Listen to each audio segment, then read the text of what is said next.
صادق ما وما مرانا موت وصلي وقليا وايت مقمطة إنو هلوخك مطالت لمريا وايت مقمطة إنو هلوخك مطالت لمريا.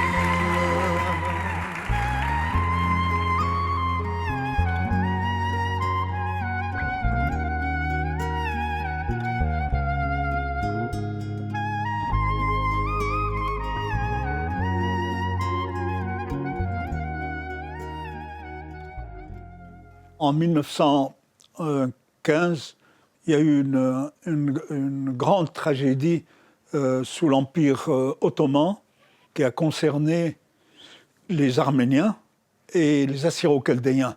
Ils ont été chassés de leur village alors qu'ils vivaient dans cette région depuis plus de 2000 ans.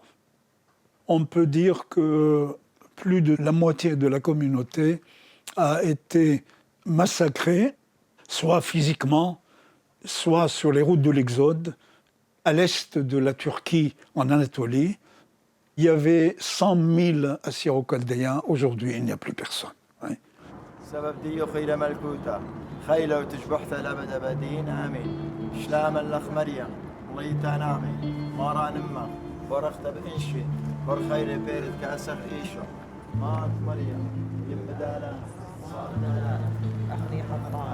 ذهب يستعد الوطن العالم وهذا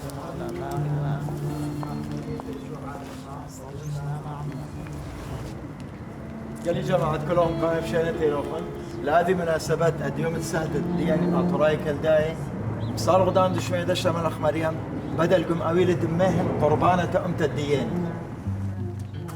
وهاوي آلها متولي بريزة قديش وسهدي شمد بابا برونا وروحت قدشة خالها آمين. La communauté assyro-chaldéenne est implantée sur la ville de Sarcelles depuis le milieu des années 80 et avec une augmentation de cette population pendant toute la deuxième partie des années 80, les années 90 également, où le gros de leur communauté vient en fuyant les persécutions en Turquie. Les membres de la communauté vont s'éloigner, mais à 15, 20, 25 minutes de voiture, parce que les rassemblements autour des associations, les deux associations ont leur siège à Sarcelles. L'église, qui est une très grande église, c'est la plus grande église assyro-chaldéenne d'Europe, est à Sarcelles également. Et donc il y a une forme de rayonnement de la communauté assyro-chaldéenne à partir de Sarcelles.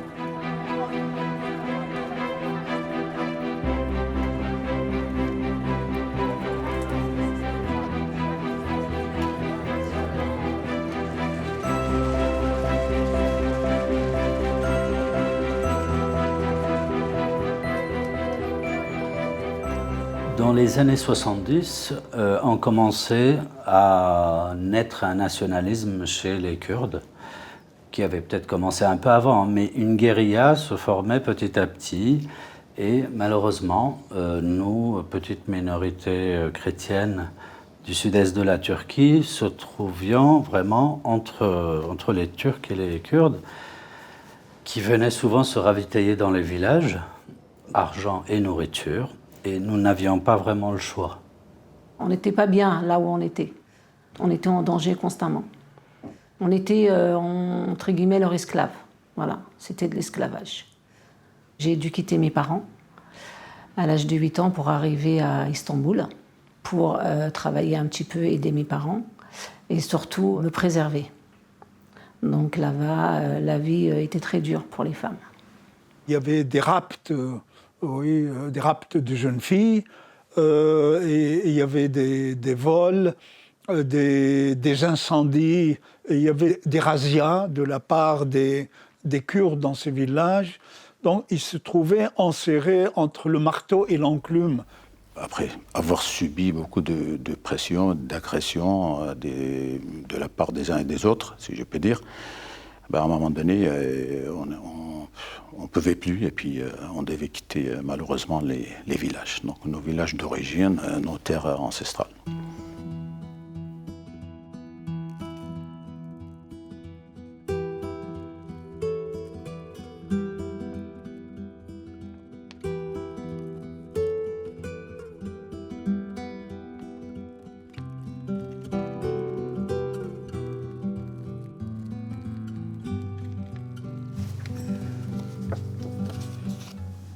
Ça, c'est la carte de la partie turque de l'Empire ottoman. Là, vous avez Diyarbakir, vous avez Kharpout, là où les Arméniens aussi ont été massacrés. Ça, c'est là. Et là, vous avez la région d'où ils viennent, ceux de Sarcelles. Ils viennent de Botan, Cezre.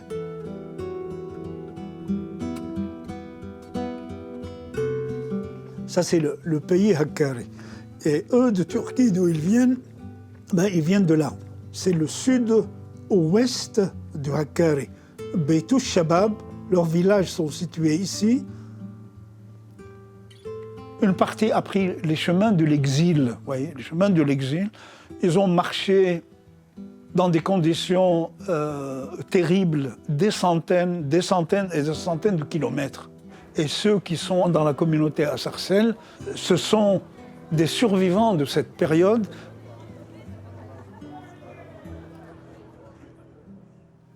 Mes parents ont dû quitter la Turquie pour une raison politique. Ils étaient fermiers, agriculteurs, tout ce que vous voulez. Ils étaient plutôt riches à l'époque. Ils travaillaient la terre.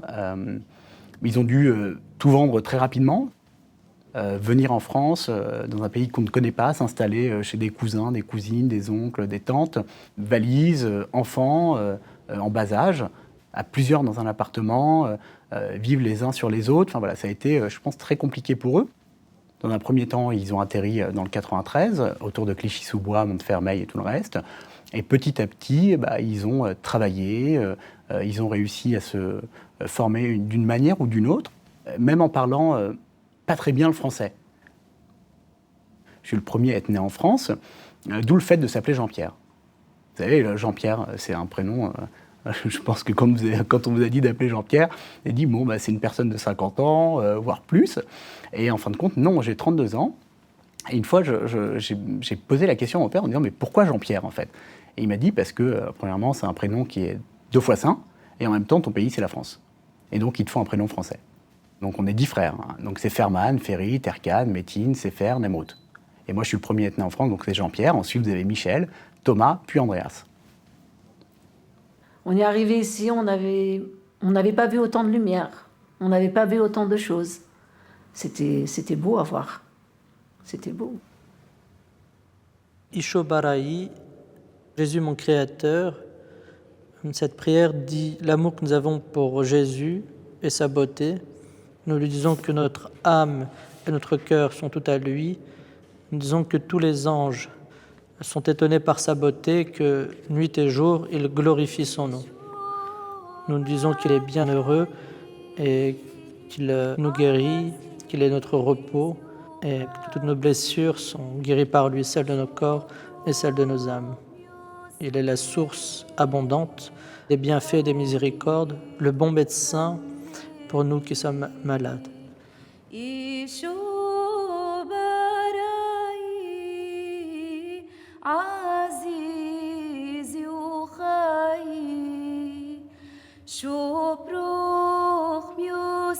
Lorsqu'on regarde notre histoire, c'est une histoire où il y a eu, il faut le dire, beaucoup de souffrances, et encore récemment. Donc on est profondément marqué par cette foi que nos parents ont tenu à garder malgré les persécutions. Ils auraient pu, au fond, l'abandonner, ça aurait été plus simple, mais ce n'est pas le choix qu'ils ont fait. Et on est héritier de cela, on ne peut pas trahir cela.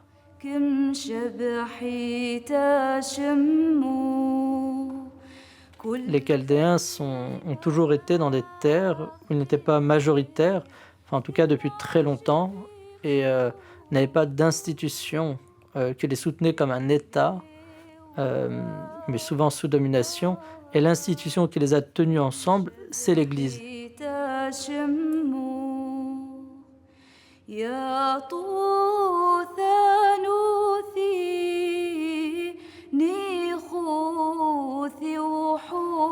L'Église foi fait partie de l'identité d'un Chaldéen.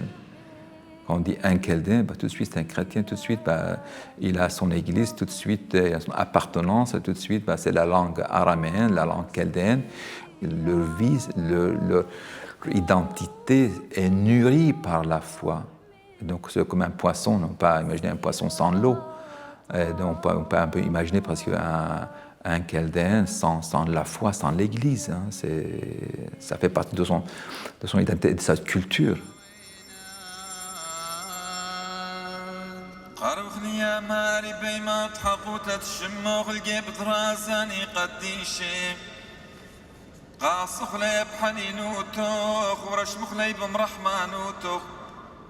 جمد بابا وقرونا وروحة قدس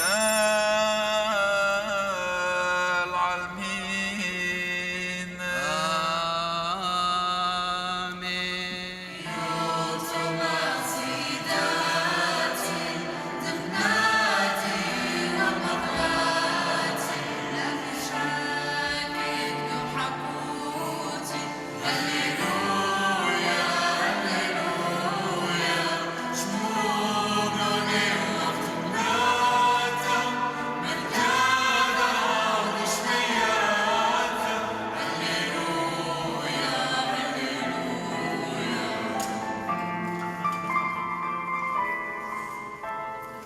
توبك اشتيداتي دفناتي ومقلاتي بقصد ليلة لموتي هللويا هللويا شموقني وقتناتا من كذا وشمياتا هللويا هللويا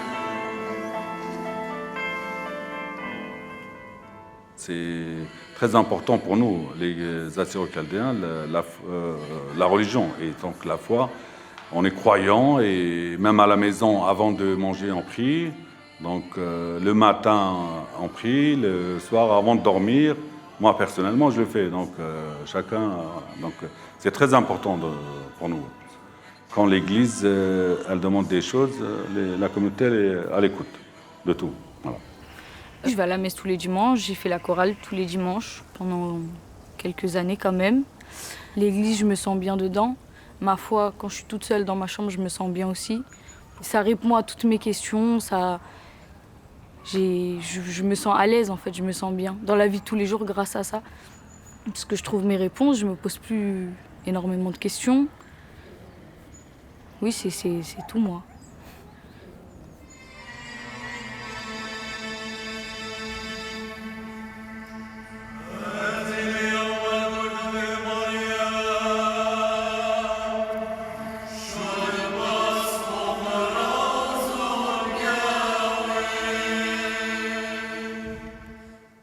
Haïmanouta, c'est croire. Et l'homme, sans le croire, hein, sans la foi, hein, ne peut pas donner un sens à la vie. Sans la foi, il n'y a pas de sens à la vie. Et là, la foi, je l'utilise dans un sens anthropologique général. Ce terme de foi est venu prendre un sens encore plus profond avec le christianisme. Il ne faut jamais perdre l'espoir. Le Christ étant un modèle du Christ ressuscité, même si on descend au plus bas des enfers, hein, ce qui a été le cas de la communauté, néanmoins, il faut garder la foi. Et cette foi est un ciment d'unité de la communauté, un ciment, et qui se manifeste comment? Il se manifeste par la famille. Hein. La famille est importante et nous sommes très attachés parce que vu que nous avons perdu nos villages, nos terres, nous sommes aussi restés plus liés, vous voyez? Mais la famille, sans la famille, on peut pas. On peut pas.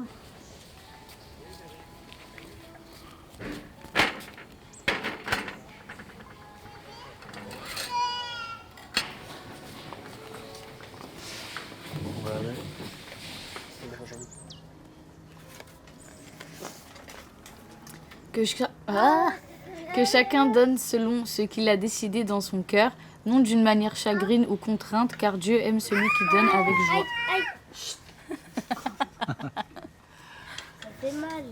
Seigneur, nous te remettrons nos fatigues et nos chagrins afin que durant ce repas, chacun puisse donner à l'autre le meilleur de lui-même. Amen. Amen.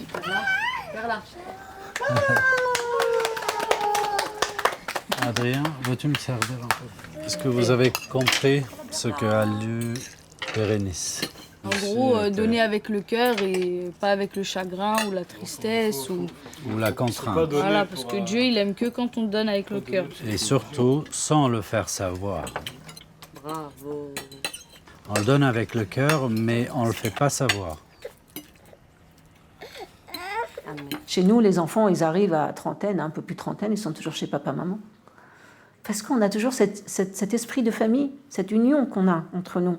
Donc quand un enfant il part de chez ses parents, il doit être marié.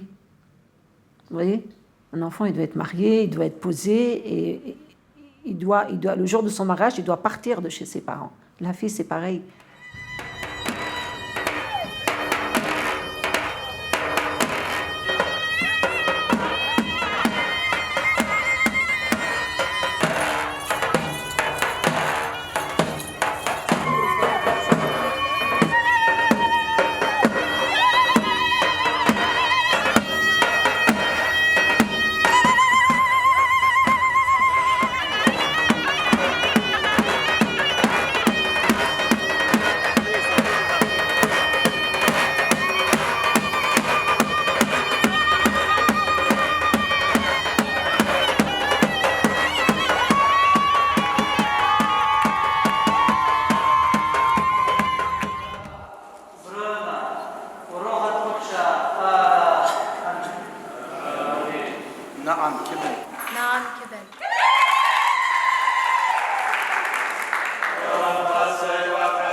Chaque année, on a un peu, presque autour de 75 mariages par an. Ça a monté jusqu'à 1500 personnes dans un mariage, facilement, dans les salles. Oui, ce sont des grands moments de rassemblement, parce que, voilà, je me dis, on a parlé un peu de les valeurs de la communauté, hein, ces habitudes, on m'a dit, cette tradition qu'elle a gardée, qu'elle a unie. Cette église a été construite en 2004 sur Sarcelles. En fait, quand on a construit cette église, on a dit qu'il faut qu'on donne, ce n'est pas qu'un lieu cultuel, c'est un lieu aussi culturel. Donc on a cherché un peu une architecture babylonienne, une architecture qui fait partie de la culture chaldéenne pour que ce soit un lieu d'identification culturelle et cultuelle en même temps. Les Assyro-Chaldéens, ça remonte loin dans l'histoire. Oui. Il y a une dimension historique, il y a une dimension religieuse, une dimension culturelle et une dimension linguistique. C'est un peuple dont l'histoire remonte au minimum 3000 ans avant le Christ. Il s'agit d'un pays qui est la Mésopotamie, qui se trouve entre le Tigre et l'Euphrate, qui a donné une civilisation prestigieuse depuis les Sumériens, en passant par les Akkadiens, les Babyloniens, les Chaldéens et les Assyriens au nord du pays. Et donc, c'est pour ça qu'on s'est inspiré de porte d'Eshtar, le porte de Babylone. Et si vous avez regardé un peu à l'extérieur, les créneaux babyloniens, après les deux portes d'Eshtar, voilà, on s'est inspiré après avec des briques, et briques un peu donné aussi un sens un peu à la construction mésopotamienne. Ça veut dire que l'église a une capacité de 850 places. La communauté présente aujourd'hui sur l'Île-de-France, surtout dans cette région parisienne, autour de 11 à 12 000 fidèles. Du coup, on a cette église. Et du coup, on avait construit, il y a 5 ans, on a construit l'église Saint-Jean apôtre à Arnoville. Et cette église ici est censée représenter ce qu'on appelle une ziggourate. Ce sont ces tours en fait, qui ont donné lieu au récit biblique de la tour de Babel. L'église a été construite en 2016. Donc grâce pour la construction de cette église, pour tous ceux qui ont contribué.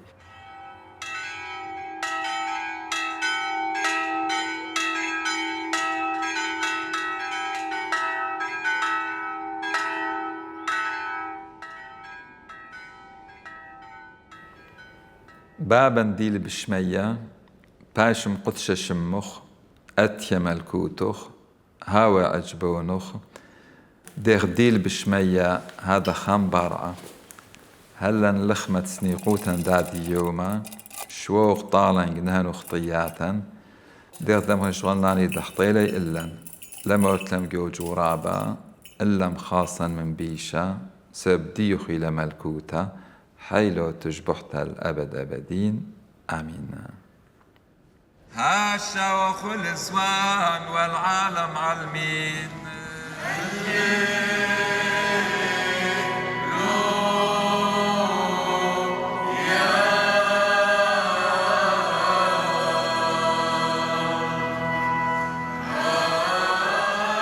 L'église chaldéenne, c'est une église orientale. Elle est restée fidèle à sa liturgie, à sa tradition, et avec la langue araméenne. Cette langue qui est ancestrale, qui est encore parlée aujourd'hui alors qu'on pensait qu'elle était morte il y a encore quelques dizaines d'années en France et en Europe.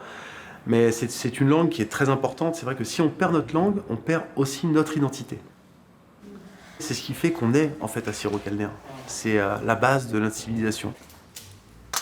كد بين لغتنا يتكتاوى droite gauche لا مخ فرنساوي لاتين انجلي انجليزي gauche à droite يعني من شبي الدين يتيا من يمني الشبي من يبقى إلى لالي حي واو زين حيد طيد يود كاب لمد ميم نون سمكت اي بي صادي قوب رش شين تو تولو ليشانا اخا اتلانطي جلاتين فرنساوي تنطيت يتنتي طي خمطيبوتا اوكي خازو فويل الدين بسورة دخيلهن. C'est une langue qui a porté une culture religieuse, mais pas seulement. Elle est aussi profane et elle est aussi singulière. Et c'est dans cette langue qui s'exprime aujourd'hui, qu'il soit à Sarcelles, à Lyon, ou à New York, ou à Sydney, ou à Bagdad. من حنين وتاد ايتن بليبخ بيت ايوادي يما. C'est cette langue qui a une des plus importantes longévités dans l'histoire de l'humanité. L'araméen date, il remonte à plus de 3000 ans. شوا pardon. 7 voyelles. شوا voyelle. كتخا اتلا خشمة. كتخا اتلا خشمة. J'ai appris le français parce que j'étais persécutée de mon village. Je suis venue en France, j'ai appris une autre langue. Mais ma langue maternelle, c'est l'araméen. Et ça, c'est important. Nous avons la richesse de parler la langue du Christ. Donc, cette valeur-là, on aimerait la transmettre à nos enfants. Cette richesse-là, on aimerait la transmettre à nos enfants.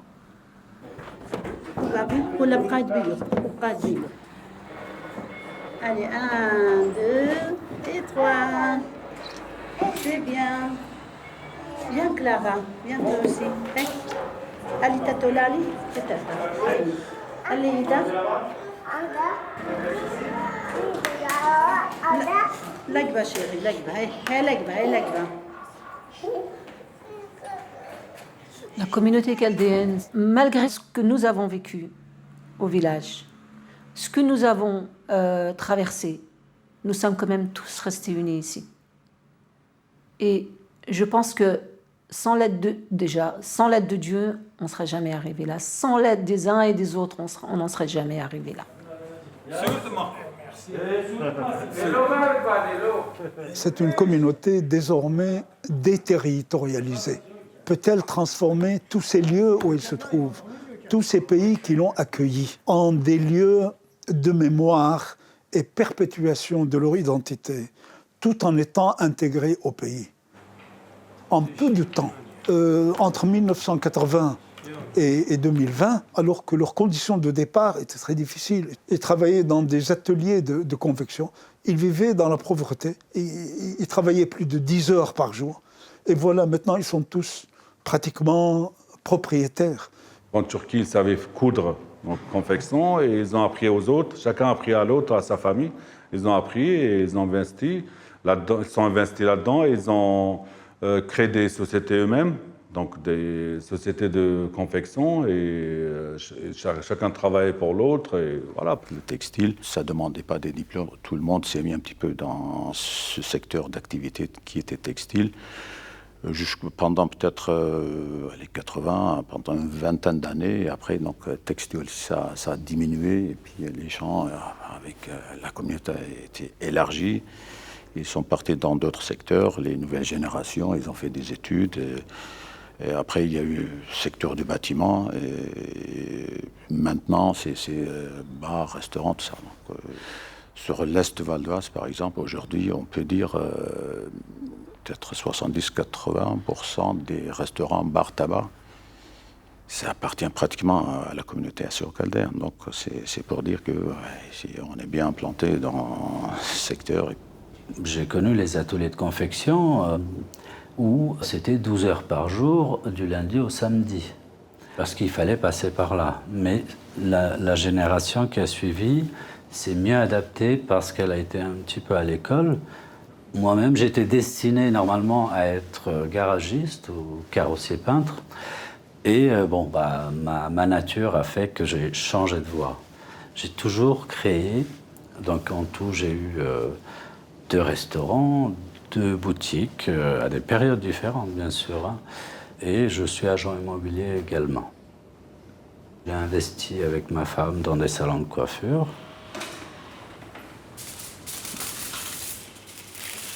Mon père était forgeron à la base, donc il a essayé de trouver dans les domaines. Après, il a fait aussi repasseur dans les ateliers de confection. On remercie nos parents, ils ont fait beaucoup pour nous pour qu'on puisse évoluer. Et là, au jour d'aujourd'hui, je suis chef d'entreprise, j'ai été salariée pendant plus d'une dizaine d'années et je me suis mis à mon compte, voilà. En fait, on vient d'une culture et d'un pays dans lequel on était obligé de travailler. Celui qui ne travaille pas ne mange pas. Donc forcément, quand on arrive dans un pays avec les valeurs du travail, c'est-à-dire que si nos parents ne travaillaient pas, leurs enfants ne mangeaient pas. Donc les aînés ont été sacrifiés pour nous. Donc déjà, vis-à-vis d'eux, on se doit de réussir. Quand on voit une de mes grandes sœurs aînées qui n'a pas pu aller à l'école parce qu'elle était obligée de travailler pour pouvoir nous nourrir, vis-à-vis d'elle, moi je pense que je n'ai pas le droit de ne pas réussir dans la vie. Le but n'est pas forcément la réussite économique, bien que c'est pour moi, philosophiquement, je le vois comme le diplôme qu'on n'a pas eu. Et je pense que notre volonté de réussite sociale, c'est souvent ce diplôme qu'on n'a pas eu qui fait qu'on a besoin d'une reconnaissance. Je pense que les valeurs importantes pour tous les Chaldéens, je pense que c'est le travail. Parce que le travail, ce n'est pas seulement une question d'argent. C'est une question de réussite sociale. Dire, ça y est, hier, on était dans des HLM. Quand on arrive en France, on n'avait rien. On allait à la banque alimentaire pour manger, faut dire ce qu'il y a. On allait à la Croix-Rouge pour s'habiller, à la banque alimentaire pour manger. Aujourd'hui, on a quand même des bonnes situations, mais parce que c'est pas tombé du ciel. Hein. Mes parents travaillaient 15 heures par jour. L'ascenseur social a fonctionné, mais parce que c'est les parents qui tiraient la chaîne de l'ascenseur. C'est les parents qui l'ont fait grandir. On a réellement avancé, on n'a pas laissé l'ascenseur monter. On n'a pas appuyé sur un bouton en attendant d'avancer. Mais il y avait vraiment des parents en dessous qui poussaient, limite sur les épaules, leurs enfants pour les faire évoluer, les faire grandir. Et il y a eu, une main-d'œuvre qui a construit cette réussite sociale. Moi, personnellement, je me suis senti français dès que j'ai appris le français. Et j'ai à lire et écrire et aller à l'école. Par exemple, à l'école, J'étais très sérieux, j'avais des bonnes notes dès la primaire, dès la première année. Donc, et je voulais m'intégrer, je voulais apprendre bien et m'intégrer à la vie sociale, à la vie française. Donc, je pense, je parle pour moi personnellement, je me suis bien intégré, mais pour toute la communauté, elle s'est bien intégrée. Elle s'est insérée d'abord dans cette société, elle s'est intégrée au prix de tant d'efforts et en aimant ce pays. Et elle veut lui rendre aussi ce que ce pays lui a donné. On peut dire, et d'ailleurs tous les maires qu'on peut rencontrer le confirment, c'est une communauté qui est un paradigme, un modèle de réussite. Je suis profondément chaldéen et je suis profondément français en même temps. Et mon pays, c'est la France. Enfin, je suis profondément attaché à la France, à notre territoire, autour de Sarcelles, Saint-Brice, où j'ai grandi, où j'ai évolué, où j'ai pu faire premières écoles, premier foot, premières amours, enfin voilà, j'ai tout fait ici en France. Donc mon attachement, c'est la France, et mon pays, c'est la France, en fait, tout simplement.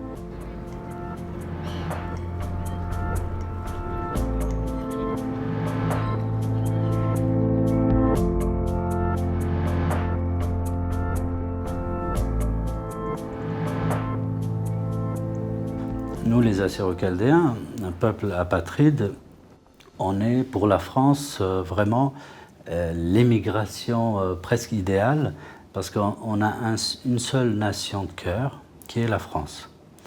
On n'a pas d'idéal d'une autre région, d'un autre pays. On investit tout en France, on n'a pas cette notion d'idée de retour. Pour nous, la France, c'est notre foyer définitif. Hey.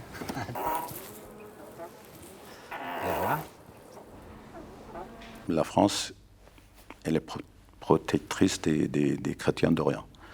Donc, du coup, c'est aussi devoir pour nous de peut-être de remercier, de rendre hommage aussi à cette France que nous aimons. Nous, les associations, on est plutôt dans une autre optique de voir les choses, de faire connaître la communauté assyro-chaldéenne, ou si on peut parler aujourd'hui des chrétiens d'Orient, à la société française pour dire qui nous sommes, comment on est venu ici, comment on s'intègre.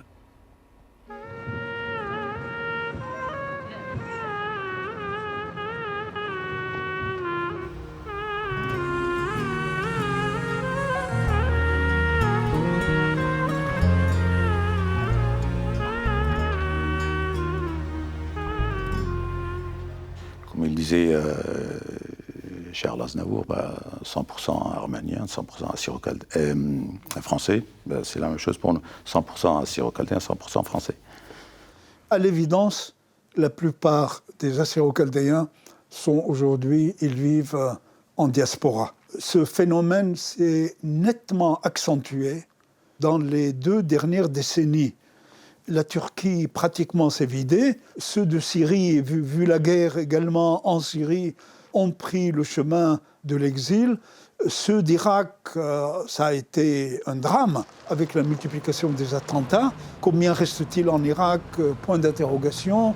Les plus optimistes, j'espère que je ne me trompe pas trop, on avance le chiffre de 300 000, alors qu'ils étaient plus d'1 million il y a une vingtaine d'années.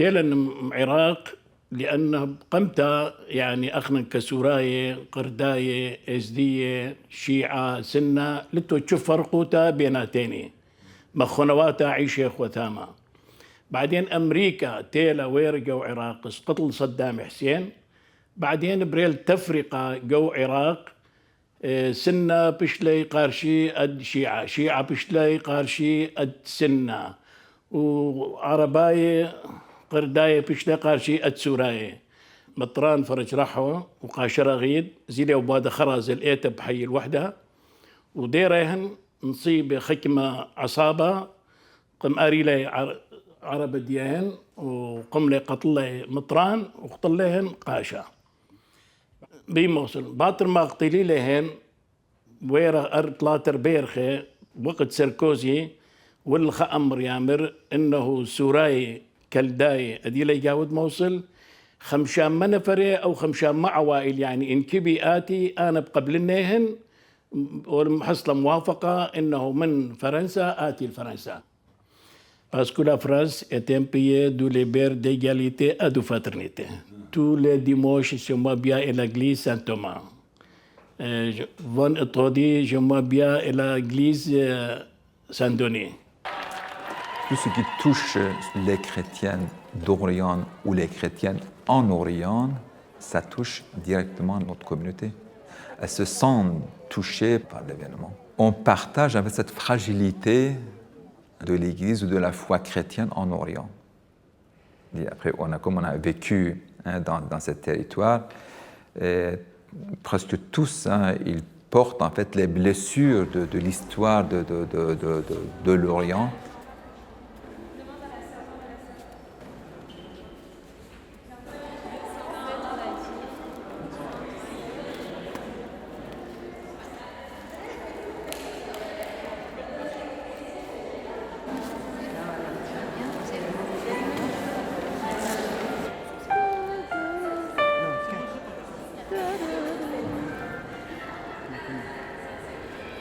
Ok, allez, on y va.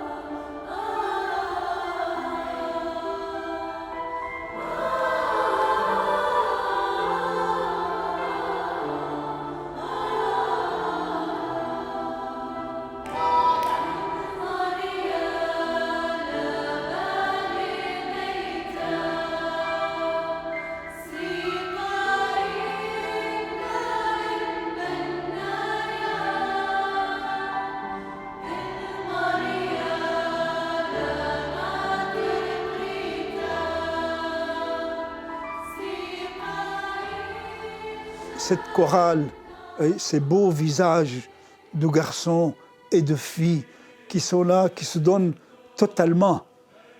Quand il m'arrive d'assister à la messe, je ne vous cache pas mon émotion qui me rappelle mon enfance.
Je crois que les jeunes sont fiers en fait de cette appartenance à cette église, ou appartenance à cette communauté, d'être porteuse en fait de cet héritage qui est bimillénaire, qui va bien avant Jésus.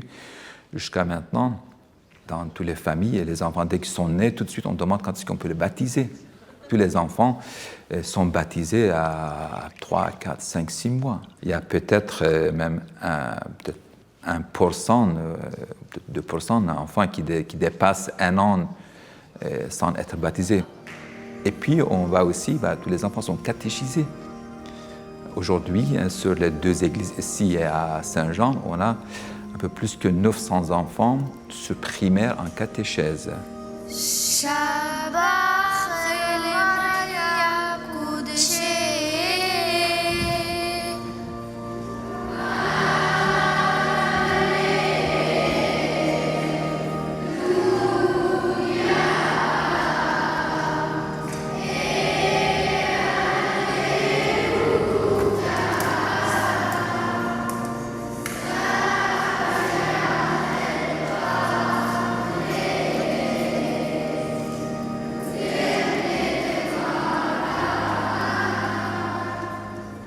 On a aussi mis en place une chaîne pour enfants, une chaîne YouTube qui s'appelle Ya les Oré. Ya les Oré, ça veut dire les petits-enfants, et c'est le début d'un chant qu'on chante à Noël.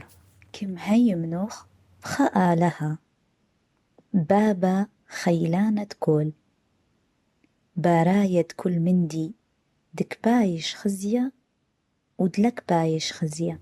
C'est un contenu catéchétique et puis c'est aussi un contenu justement linguistique. La langue, c'est toujours très compliqué à maintenir, donc c'est un défi. Souvent, ils la comprennent, ils ne la parlent pas, mais en tout cas, ils voudraient être capables de l'employer.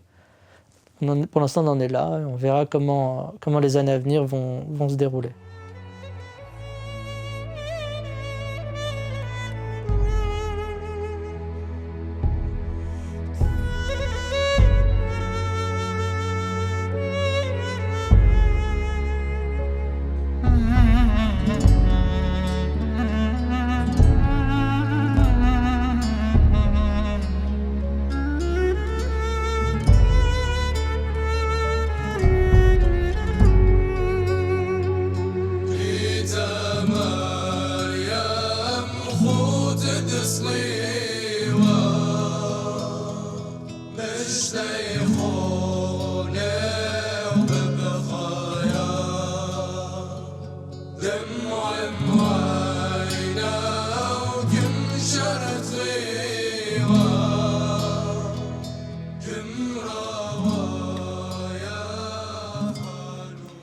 Cette liturgie, bien sûr, orientale, une liturgie qui est en araméen, une liturgie qui est chantée. Mais si on regarde un peu dans une messe, on va dire, rite latin ou chaldéen, en gros, c'est les mêmes étapes. À côté de ça, voilà, nous avons d'autres fêtes, on va dire des fêtes locales. Par exemple, les prières des fêtes de Noël, de Pâques. Par exemple, le lundi de Pâques, on a ce qu'on appelle le Geyassa.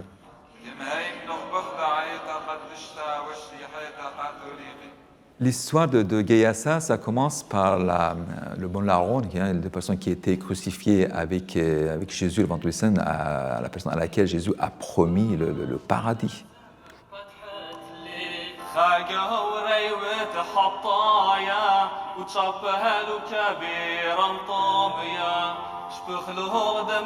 Ça représente une sorte de témoignage pour la vie chrétienne. Voilà, que ce signe que presque tous les Chaldéens qu'ils portent, qui est la croix, est un signe du salut, est un signe qui les conduit vers la vie céleste, vers le paradis.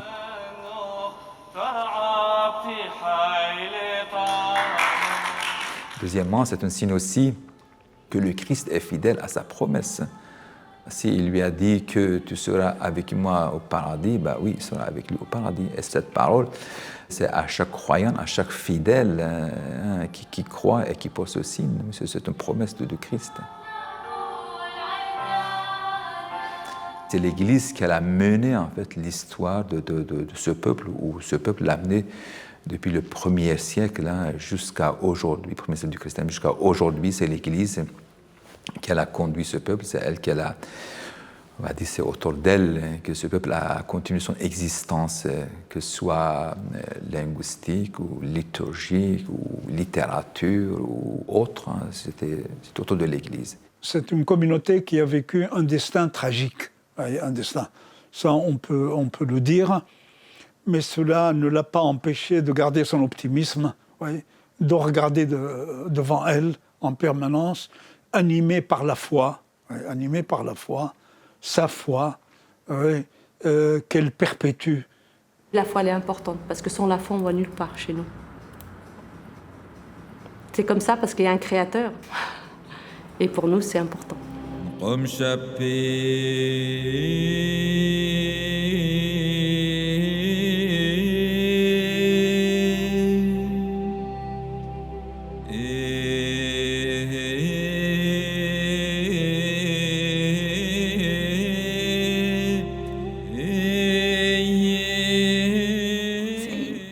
Importance quand même de se dire qu'on est là, en plus on est soudés, on est tous ensemble, on est partis ensemble. Enfin, il y en a qui se sont un peu éparpillés, mais dans le fond, on est restés tous entre nous. Et c'est joli quand même de se dire que malgré tout ce qui s'est passé, on est encore soudés, quoi. Une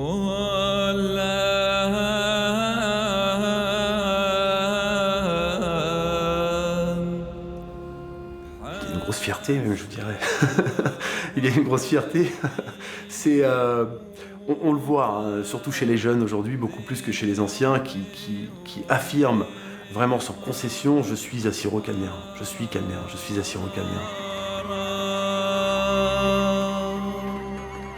Je suis fier de ce peuple parce que, malgré tout, il a une âme et il revit. Alors c'est vrai qu'il revit plus en Occident que sur ses terres originaires, mais malgré tout, il est solide, il tient encore. Des fois, avec mes enfants, on se taquine un peu. Oui, tu es blédarde, toi, tu es toujours dans ton village. Vous voyez ce que je veux dire? C'est des choses comme ça qu'on... Non, il faut toujours leur rappeler qu'il ne faut pas oublier la culture, la langue, notre religion, qui on est, d'où on vient. Il ne faut pas oublier notre passé.